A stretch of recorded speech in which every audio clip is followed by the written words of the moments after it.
Your trip to Norway isn't complete if you do not go for a Sami tour.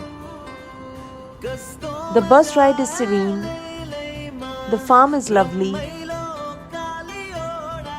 the tent is warm and cozy, you get a hot cup of coffee or cocoa or tea at your table, they serve you hot soup at lunch,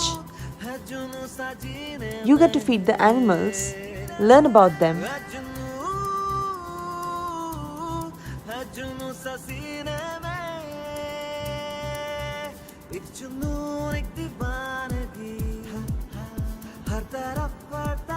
Like this one, who has got new antlers which are furry, and the host showed us how they prepare the reindeers for a sled ride even.